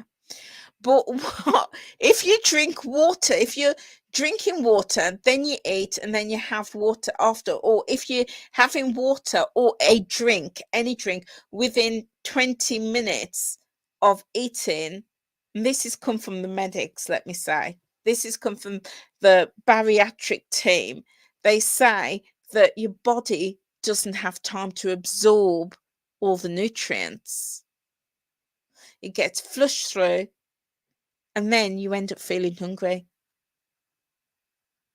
Yeah, I learnt that as I'm supporting. And in fact, you know what? And I will be totally honest with you. Not that I'm never honest, but I will tell you a little bit. As I've been supporting my friends and family who have had bariatric surgery, a lot of the tips that I've learnt from them in their medical booklet, they have to go on this course and they get all this supporting information. And as I've been reading it, I'm like, do you know what? That makes so much sense. So much sense. So I've nicked a few of those tips and have used them for myself on my own journey. Yeah. Like the one about the water. And I know Weight Watchers promote this, but like eating really slowly. That's another one that they have to follow. And those smaller portion sizes. And in fact, there's a community on Facebook. It's called Eat Like a Bear. Check it out. So interesting. The story behind that. Yeah, I've got insider knowledge. Yeah, indeed. And Vic, you take fiber supplements. Yeah. And the fiber supplements like to put that fiber in your stomach. Yeah. There's a community called Eat Like a Bear. Really interesting. I found them on YouTube actually, and then they have a fantastic, fantastic community on Facebook. And what it is, this woman was offered weight loss surgery to deal with her weight loss problems, and she decided she didn't want surgery. She wanted to lose the weight, but she couldn't cope physically, psychologically, mentally with surgery. So she thought, well, how can I lose the weight without the surgery? How can I so to cut a long story short, what she did, she got all of these tips from that, like her friends who'd had bariatric surgery are taught, and she started putting them in place. Started putting them in place. So it's kind of like a mental weight loss surgery. And it is that retraining of your mind around that whole food, the whole portion sizes, eating slowly, all of that. That's what she put in place, and she lost an incredible amount of weight, just as if she'd had surgery using the tips, but without the surgery. Yeah, it's called Eat Like a Bear. Check it out. I just find it fascinating. And a lot of those tips I use as well. There we go. Being honest. There you go. Oh, Tony, thank you. I should start my own slimming well-being club. Yeah, yeah. I'm going to tell you something in a moment, about what I'm doing, but I can't do a slimming club because of my contract with Weight Watchers. You're not allowed to. You have to leave at least 6 months before you can start a slimming club, because you're seen as competition, but also, you know, poaching Weight Watchers members. And that's the other reason why I've closed my group down, because, you know, when I launch what I'm launching, which I'm going to tell you about in a moment, I don't want Weight Watchers sending me a cease and desist letter, because they're going to drag me to court because they think I've poached their members. So that's why I'm closing my group down. But I can't, you know, morally it's not right. And it's in the contract. It's in the contract. I can't set up a slimming club for at least 6 months after leaving. Yeah. And Vic, you love the medicinal chef. If it doesn't fly, swim, run, or grow, keep it to a minimum. Yeah, like that. And it reminds me of an ITAL diet as well that the Rastafarians have. Yeah. No blood, no bones. Was it? No blood, no bones. Yeah, basically, if it lived, they're eating it. Yeah. If it was alive, they're eating it. And some people live by those philosophies, and it works for them. Yeah. So yeah, check that out, guys. Eat like a bear. Um, and then all of those other things, the good sleep, mindset, as you know, mindset is absolutely critical for me. Critical. I wouldn't have been 8 stone, 6 pounds down if it wasn't for mindset. Yeah. So all of those things, it's a lot. It's a lot. But that's why having a plan and working on those and getting those into balance. Yeah. Unless that will wise up in 6 months, I'm not worried. W must identify it as a tool, an aid designed to help you to get on track through education and reflection, something they are not always, they're not doing always. Yeah, yeah. And Nita, you're plant-based only. Yeah, I hear you. So all of those things sounds like a lot, but when you understand them, and for me, it's just going back to basics. Going back to basics, cooking, portion sizes, eating slowly, planning the meals, and getting in lots of fruits and veg, making tiny changes every day, not let me just chuck everything out and start afresh. And I saw that a lot in the community. People like, right, starting Weight Watchers tomorrow. What shall I buy? What do I need? I'm going to do a shot. What do I need to get in? Yeah, it's that whole mindset of let's just chuck the baby with the bathwater out. No, make those tiny changes, bit by bit by bit by bit. But then when you have that bigger picture, you see where all of that fits in. And when you start to manage your expectations, you realize, actually, I'm making better choices for me. Making better choices. Making those better choices. I'm freeing myself mentally. As Bob Marley said, we've got to free our minds. Yeah? Got to free our minds. Unlearn a lot of these things and say, do you know what? If I am eating home cooked foods, I'm enjoying it. They taste really good. I'm eating one potato less. But at the end of that, I feel good about myself because I've cooked it. I've fed my family. I feel good about it. I've eaten something nutritious. That's a massive win, even if the scale doesn't shift.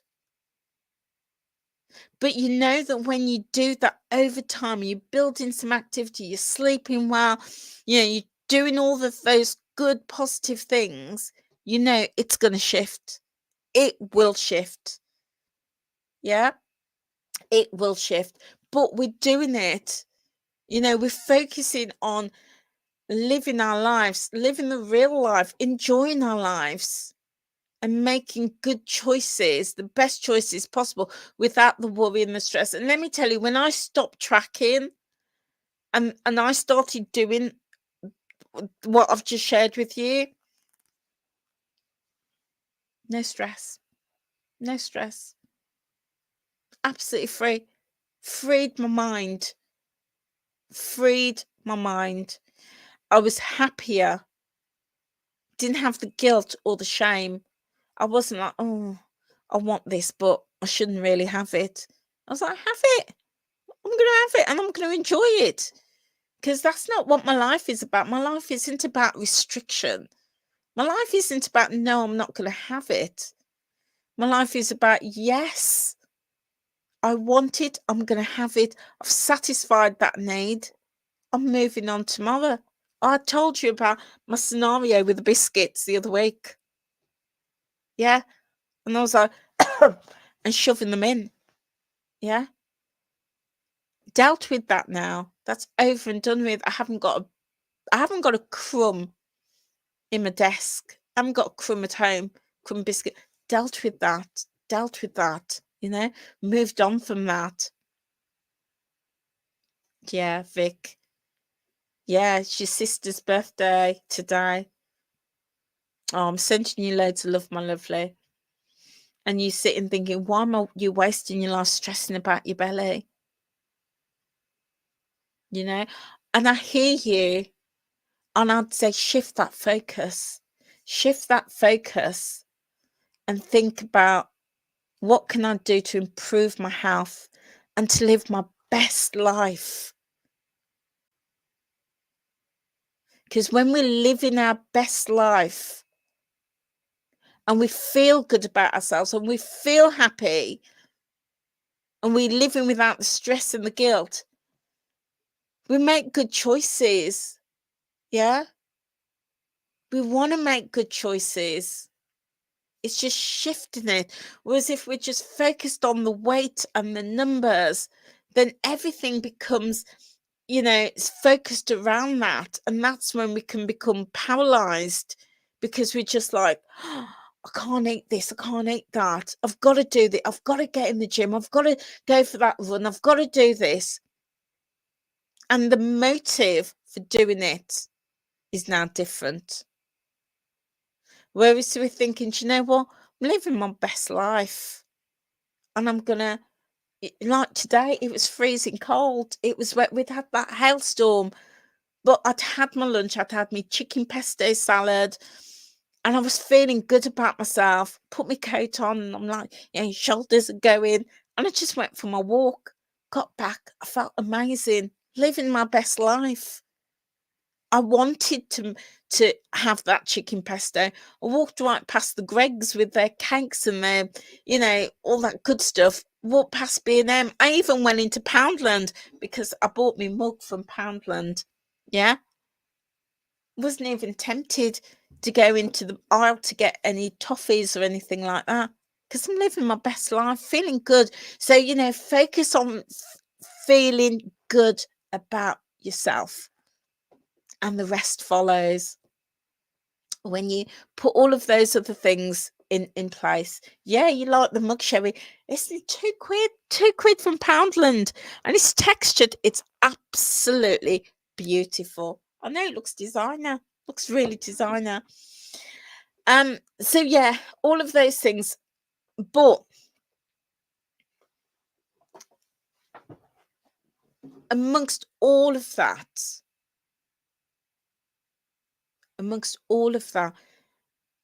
is the golden nugget, in my opinion. It's golden nugget. Because you can set out to do all of those things. You could set out to increase the veg, to read the labels, to reduce the fats, to cook, to manage your portion. You could set out to do all of that good stuff. And then what happens? It falls down that black hole.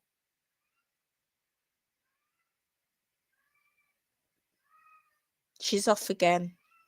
Can you hear her? Yeah. That's Betsy. I know, she's a proper one, She's very beautiful. She's a Bengal snow leopard lynx. She's extremely rare. She's white with these piercing blue eyes, and I can't take her anywhere without everybody gushing over her. I take her to the vets, and it brings the vets to a standstill. Both the customers and the staff, they all come rushing out to have a look at her because she's incredibly rare. She's very beautiful. I've put a picture on the community post if you want to have a little look at her. She's beautiful. But the golden nugget for me, the one thing that has really helped me, is this: personal development. It's focusing in on my personal development. And within that, what do I mean by that? I mean building my self-confidence, building my self-belief, my self-awareness, becoming aware of who I am and my limits, and what drives me, what motivates me, what keeps me committed and consistent. That whole self-awareness, because then that helps me build my self-belief. Yeah. It's how I deal with the negative people, with the naysayers, how I deal with, all of those people that, want to scupper you on the journey. It's about creating boundaries with those people. It's dealing with the anxiety around, the whole weight loss journey. But more importantly, or equally important, it's liking yourself and getting to the point where we might even love ourselves.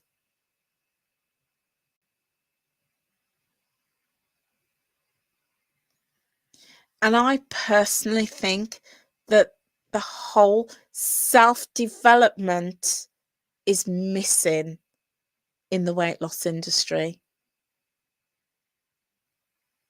And we focus so much on this is, use this and you're going to lose weight. And we focus so much on the scales, on the numbers, and what to eat and what not to eat, and, all of that. on the calories and the macros and the tracking and the points and we focus so much on that, which is the product. What we're lacking is developing ourselves. Give this video a like if you agree with me. Put your hand up or give me a comment if you agree with me. And hello, Wellness with Frugal Mama. It's great to have you with me today. Do you agree with me that that's what we're missing? In my opinion, I think that we are. We're missing that self-development. And I had to go out and do that for me. I had to go out and find, and learn about me and become self-aware. I had to develop my confidence. And it was when I developed my confidence, that's when I got to the point where I said, you know what? I don't need to track because I am confident in who I am and the choices that I am making. I don't need to be dependent. I don't need to use a tool as a crutch. But we're never taught that. We're never on these programs, not just Weight Watchers, but any of them. They never have a personal development program because they don't want you to develop. They want to keep us dependent. I keep referring to my analogy. If you had a 15-year-old child and they were still in a stroller and they were still on a bottle, there'd be something very wrong. But that's how the industry wants to keep us. They want to keep us using their tool and their product. They want to keep us dependent. So they never support us with our personal development. They don't want us to develop our confidence so we can spread our wings and fly. And I had this conversation with somebody the other day. Helen, good evening, Helen. Lovely to have you with us. So on getting sober, you had to do a lot of self-development. Absolutely. Absolutely. You have, whether it's getting sober, coming off smoking, dealing with any vice, you have to do a lot of self-development. Why don't we have self-development modules within the weight loss industry? I'll leave that one for you guys. Why don't we have that? Who's out there on these programs teaching us to build our confidence, to make us believe in ourselves, to make us believe in our choices, to help us to deal with the negative people, the naysayers who says, oh, you can't do that. You'll be back on that in no time. Or we buy into the rhetoric of, I'm big and I'm beautiful. Doesn't matter what size I am, I'm happy. If that works for you, go for it. But I tell you, when I was like nearly 10 stones heavier, I was nearly 22 stones I was, and I'm only 5'1". I know. I was nearly 22 stones. I was so heavy. I was so sick. I was so unhappy. I was so unhappy.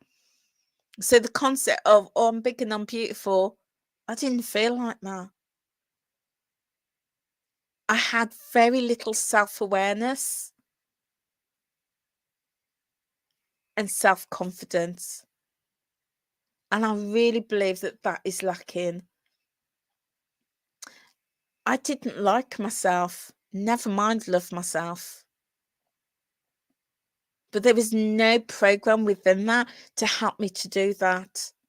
I really think that when we get to that point where we can start liking ourselves, and for some people, just liking yourselves is a big feat. We talk about, oh, just love yourself. Not everybody can. Not everybody can because of where they've come from. They might have experienced a lot of trauma.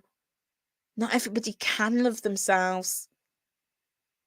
But getting people just to like themselves is a great start.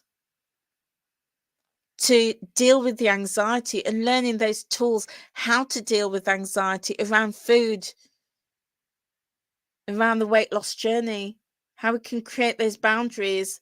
And within all of that, how we can develop our self-confidence and self-belief. And when I started to really, and do you know what? You know me, I'm the podcast queen. And that's why I do it every day. I'm at work, I'm at work and my training is so dull. I finish it tomorrow. Thank the Lord. I've got like 5 days of shadowing, and then I go back in for 3 more days of health and safety training. But it's so dull. I'm sat there with my earphones in, listening to a podcast. What am I like? What am I like?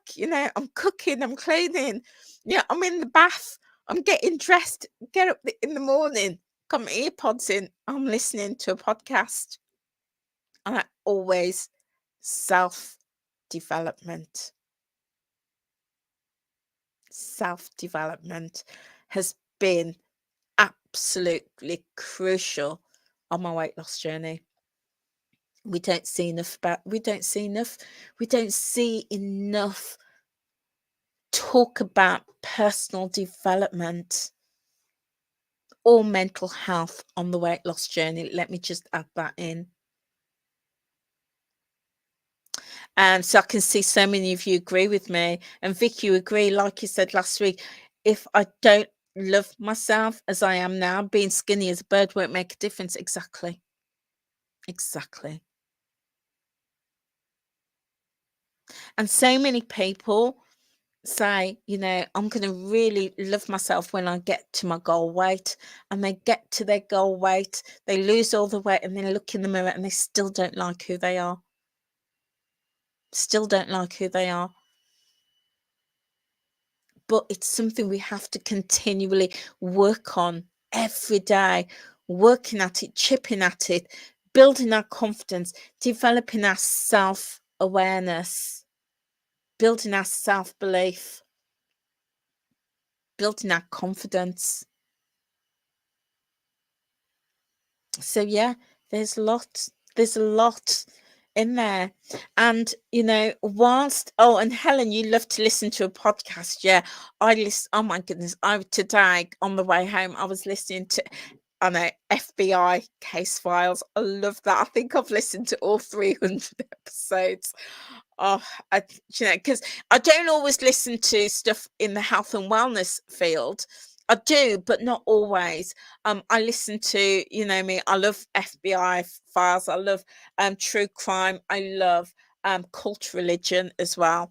But there's always something, always, that I hear that I can apply to myself. Yeah, always something, always. I know you have to listen to it to understand what I mean, because you might be thinking, how is listening to like a murder case file going to help you? It does. And it might not even be about the murder. It might be about the capacity, the confidence, the self-belief of the investigators. It might be the methods that they use, just their tenacity. I'm like, yeah, you know what? I can be a bit more like that, be a bit more investigative around what I cook, what I eat, that sort of stuff. Yeah. So whilst I can't launch my own slimming club, and I wouldn't want to, because one, you know, I'm respecting the rules of Weight Watchers. And secondly, I'm very disillusioned with the whole weight loss industry. Really disillusioned. So launching a weight loss or slimming club is not for me. It just isn't. And that's something that I've really come to. It was something I wanted to do a couple of years ago, but the more I've explored the weight loss industry, it's not something I want to do. But what I do want to do is I want to help people around personal development. I want to help people develop their self-belief, their self-awareness, and their self-confidence. Um, and some of you will know I have a background in HR management and training, and I taught training and coaching has always been my jam, always. And I used to run a lot of training and personal development programs at management level, um, in all sorts of areas, all sorts of areas. And, you know, as I've been really exploring how I feel about the weight loss industry,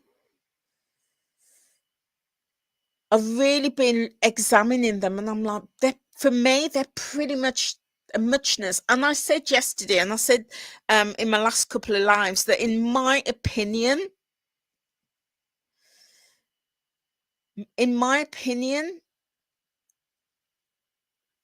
from you have a plan that's a healthy eating plan.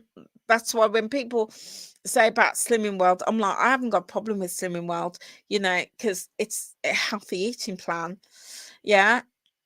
For me, it was just about the delivery of it, how they run their workshops, but the plan itself is, there's no difference to it. And going back to my analogy about boiling an egg, there isn't one way to lose weight. There's multiple ways to lose weight. It is just how you choose what works for you. Yeah, there isn't one isn't better than the other. It's just what works for you. Let's just be honest. Yeah. Because if all these other plans didn't work, they wouldn't be in business. Yeah. It's just you've got to find what works for you. But for me, when I examine them and I look at them, they're all very much the same, and they don't have regard for people's mental health. That ticks me off. And they don't support around personal development. They just don't do that. So, you know, whilst I can't want whilst I can't run a swimming club, but I also decided I don't want to run a slimming club. I do really want to help people around personal development, which is more in that whole life. Thank you, Helen. Yeah, that whole life coaching. So I'm not a counselor. I'm not a counselor. I'm not a therapist, because requires very specialist qualifications. But I am a very experienced coach, not just in weight loss, but I've done executive coaching, I've done management coaching. I had a life before Weight Watchers. I know. I've done loads of things, absolutely loads of things. Yeah, but I had a life before Weight Watchers. And I'm like, you know what? I'd really love to do that. Really love to support people around their personal development. Yeah. And so that is something that I am going to do. I am going to be launching my life coaching program this very week. So do look out for that. And I just want to make it clear, just in case there's any Weight Watchers management on, it is not a slimming club. It is not weight loss. It is around personal development. I say that because I don't want a cease and desist letter landing on my doorstep and taking me to court. So yeah, it's not going to be around weight loss, but it is going to be around life coaching, around personal development. It's going to be about building our self-belief, self-awareness, and also teaching some skills to support with that. So that's going to be a project that I'm launching. But on my channel, nothing's going to change on my YouTube channel. I'm still going to do my shopping hauls, my cooking hauls, me Best Buys, me mug from Primark. I know. No, not Primark, Poundland. £2 in Poundland, my designer look. Textured. Yeah. Do all my shopping hauls. going to be cooking. We're going to be doing lots of chit chat. I'm still going to be updating you on my weight loss journey. And I am going to be, thank you, my lovely. I am going to be launching a membership as well, right on the channel. So you're going to get all of that good stuff. But if you want a little bit extra, all the behind the scenes, extra videos, extra cooking, extra recipes with recipe cards, that's all going to be available as well. There's going to be more cook lives with me, cook alongs with me, that is going to be over and above what you get on the standard. We're going to do some meal planning as well. We're going to do meal plan reviews. We're going to build meal plans for the week, all part of building our confidence, building our self-awareness. I'm going to, some of you know that I've been training, doing some training around nutrition. I'm going to be building that in as well, so that when we're cooking and doing our meal plan, it's going to be all around that wholesome, nutritious food, so that we can, you know, nourish our bodies. There's going to be lots more chit chat about all sorts of things, so look out for that as well. My membership is on this very channel. Keeping it really nice and simple is going to be available too. But if you don't want to be part of the membership, that's absolutely fine. The channel and its regular content will remain. And then launching a business all around personal development. And I'm super excited for that, because within that, we're going to be building on so many things that I've already started. We're going to be expanding our social network. So we do all sorts of things in our social network. We go for dinner. So we're meeting in London this Saturday, going for Caribbean dinner. So I'm really looking forward to that. We meet up in Birmingham as well, go to dinner. We go to the theatre. We do theatre trips, cinema trips. We've been planning spa days. We're planning a cruise, guys. Check us out. We're planning a cruise. I just spoke to the cruise company this evening to try and firm things up a little bit. So we do all sorts of things. We've been to, well, we're going to be doing it all over the country, Vic, all over the country. So yeah, we'll let you know. We'll let you know when that is. So we're going to build on that. We've got more theatre shows we want to do, more meals we want to do. In the summer, we're going to be looking to do trips over to Bruges and to Paris. We're just going to build our social network. Again, all part of that personal development, building our confidence. Yeah. I'm gonna launch a conference as well. Check me out. We're gonna launch a conference where we can get together, we can have guest speakers and specialist speakers all around this whole topic of building who we are, loving who we are, building our confidence. Guest speakers in so many different fields. There are going to be so many exciting things happening. There may even be a book or two on the way, guys. May even be a book or two. I know so many people have asked me for books. I've published a number of books in the past, and and I've always wanted to do a few more, but I just haven't had the capacity. So yeah, maybe a few more books on the way. So yeah, all about personal development. There's going to be courses. I did see a comment, Vic, around doing live sessions. There will be live sessions happening too, when we get up and underway.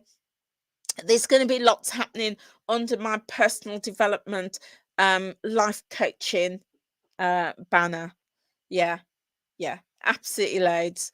And the YouTube channel is going to continue to grow from strength to strength, and we're going to pull in some of that stuff, some of that good stuff, from the personal development, my life coach, and I'm going to pull some of that in to to the main channel. For those of you who don't want to, you know,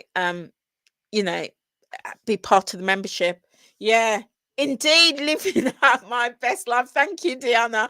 Thank you. Yeah, everything has purpose. Living with purpose, purpose driven. There's a great book out there that I read years ago, by Rick. Oh, it'll come to me. It's called Purpose Driven Life. You could Google it. It's called Purpose Driven Life. And it talks about everything that we do, make it have purpose. Make it have purpose. Yeah. And then you start to live a purpose-driven life. You do things with a purpose. And it doesn't have to be, it doesn't have to be, great big, thing, but it might just be that tiny little cog that fits into that wheel of your life. Yeah. Tiny little thing. So, yeah. And now that, see, purpose, I had a purpose. I had a purpose. And when you have a purpose and you put it out there, some people might say they pray, they talk to God, they send it to the universe, they, send it to whatever it is. But when you have a purpose and you put it out there, you work in line with that purpose. Work in line with it. So I had a purpose, and some of you know I've mentioned it a couple of years ago, had a purpose, and now it's coming to fruition. I had to make decisions to get to this point. In my entire life, let me add, not just in this area, but even on my weight loss journey, everything was purpose driven. Yeah. The choices I made was with purpose.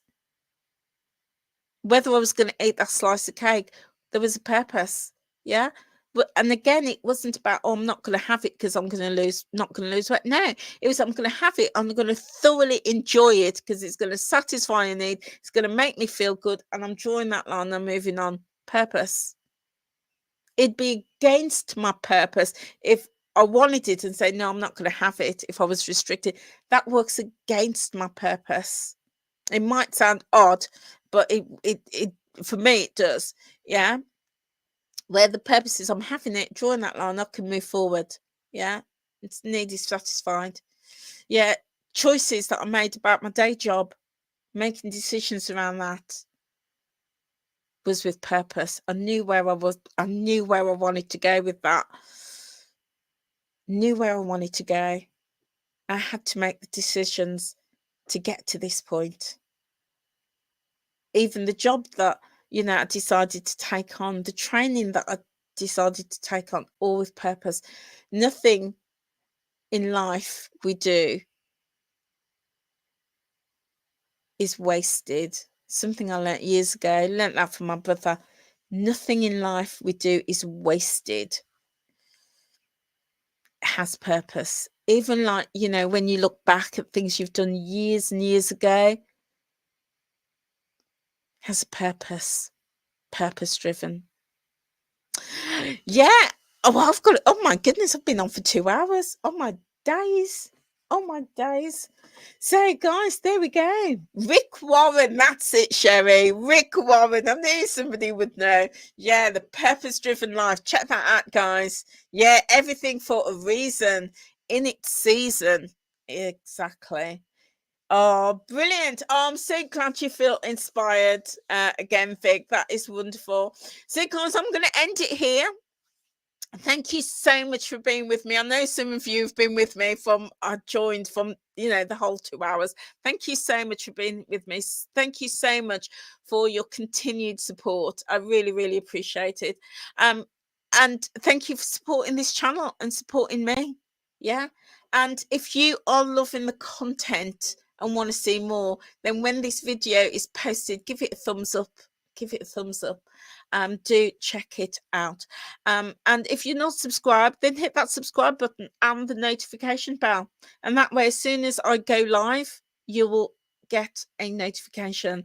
And if you are not subscribed to Wellness with Frugal Mama, nip over there and check out her channel. And Frugal Mama has lost a shed load of weight. Not a diet in sight. Just sensible food choices, and she works out. She's got killer abs. Go and check out her channel. Yeah, give her a like, subscribe to her. Yeah, absolutely fabulous channel. So guys, thank you so much for being with me. If you're not on my Facebook page, please feel free to join me there. It's Time Out with Angela. My Facebook group will be closing tomorrow. And I've got my page, and then I will be opening a new group as well, in line with the things that I've just mentioned to you. So loads of exciting things happening, loads. But thank you so much, guys. Thank you so much. I really appreciate you. Feel free to share. Feel free to share this with your family, your friends, the neighbours, the bloke down the road. Anybody who'll listen, feel free to share. Guys, I'm gonna sign off now because it's 8:45. Didn't realise I'd been on so long. I've got to let Benji in. He's been outside for hours. Need to let him in. And then I'm gonna grab a cuppa and watch Corrie and Emmerdale, and then start again tomorrow. No, if I don't do a live in the morning, then I'll do one in the evening, because I've got more time in the evening now. So, and if you're lucky, you might even see me top of the day and end of the day. Anyway, guys, whatever you are doing, have a wonderful, wonderful, wonderful evening. I'll see you soon. Take care now. Bye.